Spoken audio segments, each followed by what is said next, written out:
Hey friends, it's Boney here, and this is how I use Deadlock to dominate Radiance.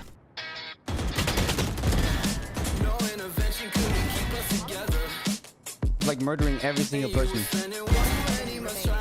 I don't understand.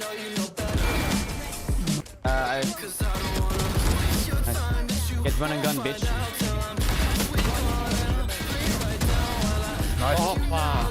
Okay, let's get into the juicy details on the thought process behind these clips, starting with the sunset one. Our team wants to push A, as the last couple of rounds, it has been easier for us to take A from the enemy. So I throw my grab net into the little window here, A main, as the enemy Jade has liked to take these aggressive angles at the start. And with the new grab net buffs, taking fights like these become very punishing for Jade, as she can't fully dash away anymore.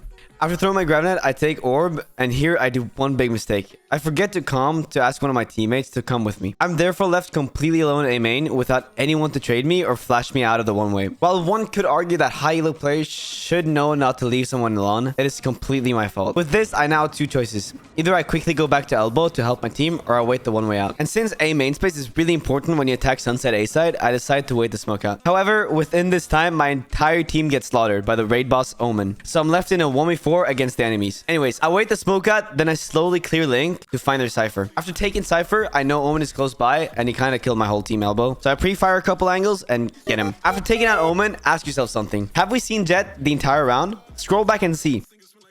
No, we haven't. This likely means that Jade is playing B, as our Jade got killed by Sky top mid. Now, what is the most likely place Jade is? That's right, if you said behind me, you're correct. I therefore turn around and clear behind to isolate the 1v1 against Jade. After taking out Jade, I make my way up to A to take out the Sky. Now, instead of going A main, I take the root elbow, as I'll have a greater time catching him with this back turn to me. And, well, he stands on default holding main, so I shoot him in the back and win the round. Here, we're attacking A side on Haven. I always use this granite lineup at the start because it's so good. And with the new granite buffs, it's even better than before. After throwing it, I ask one of my teammates to come short with me, as when attacking A side on Haven, having short control is always the key to successfully taking side. On my way to short, I spot a wild ISO, so I do some precise gunplay and take him out. Now, after we have A side, I wall heaven, as I see our Yoru has taken space CT, so I kind of don't want to block him in. Anyways, I sonic sensor CT, and right when I do that, I see our Omen gets killed from behind. Now, this is bad news, because now I'm kind of pinched from both sides, from both CT and short. Now, Killjoy does one big mistake here. Can you see it? Wait, I'll play one more time for you. She mollies short off. This means that I can peek CT without being instantly traded by her. So I peek off my sonic sensor activation, since their focus isn't on me right now, and I take two of them out. After taking them out, I turn 90 degrees and win us the round.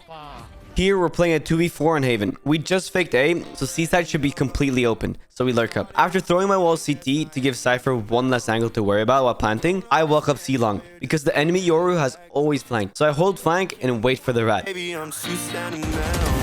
After taking Yoru out, I rush back to side as quick as I can to try to help my Cypher defend side, who's alone, but unfortunately, I don't get there in time. So it's up to me to win it.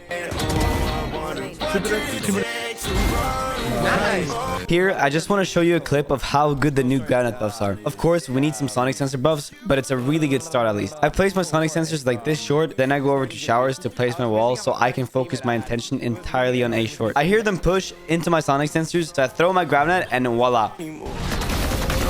They're completely immobile, and the increase in removal time gives me enough time to spray transfer over to the crouch stage. Easy. Ah, I'm so good. In this clip, we're attacking Haven C side. I used my granite lineup for plateau backside and push up.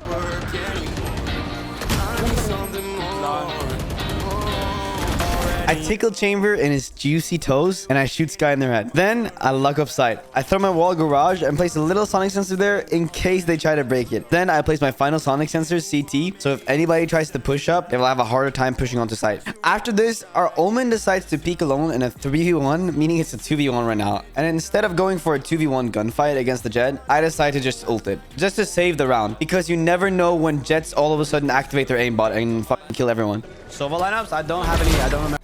Here, I'm playing B side on split. B side is probably my favorite side to play, as you can do a lot of fun sonic sensors on it. Here, you see me throw my wall at the start of the round. I always do this for the simple reason of if they full rush the side, it won't have enough time to reinforce itself if I throw it late. So I place it as early as possible to make it reinforce as fast as possible. Anyways, after throwing my wall, I hear the enemy Omen TP close CT. Now an Omen ult tells me one of two things depending on where it lands. Firstly, if the TP is close to one of the bomb sites, it is likely that they will try to go towards that side because Omen can then just backstab me. Second of all, it tells our team that there's a free kill roaming around.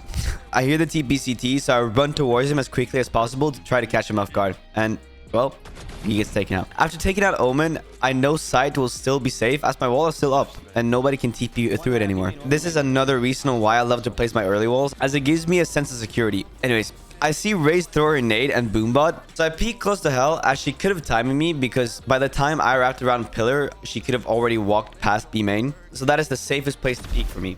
And well, sure enough, there she is. Now we're in a 3v2. 2v2 actually. Anyways, we're not sure if they're going to push A or B. So I just post up B so I have the upper hand if they push it. And well, to my luck, they push my side. So I wait for them to get onto side and then I take Sage out.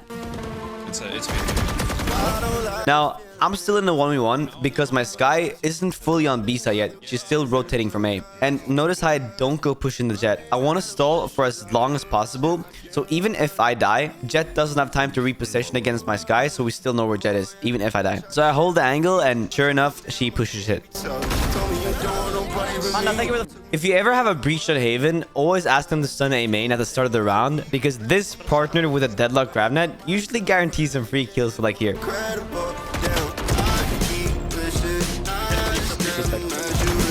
After taking out Breach and Omen, I run over to B to throw my wall down, just so the possibility of getting flanked from B is absolutely zero. This works especially good since they don't have anyone able to teleport over the wall anymore, since only Killjoy, Sova, and Phoenix are alive. After throwing my wall, I go over to C as our Breach gets killed C side, so they are likely committing C. Since we're playing retake, I ask my Sova for drone and hold him from garage just in case a rat pushes him. After taking out Killjoy, I hear them scream default, and since it's a 2v1, I don't want to risk the round, so I just use my ultimate. I bounce the ult off plateau and kidnap Sova. Easy.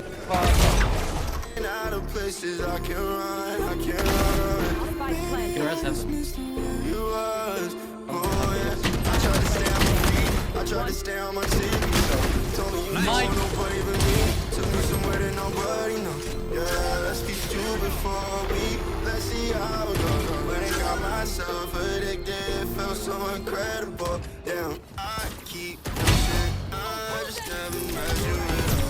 Got me tripping, got me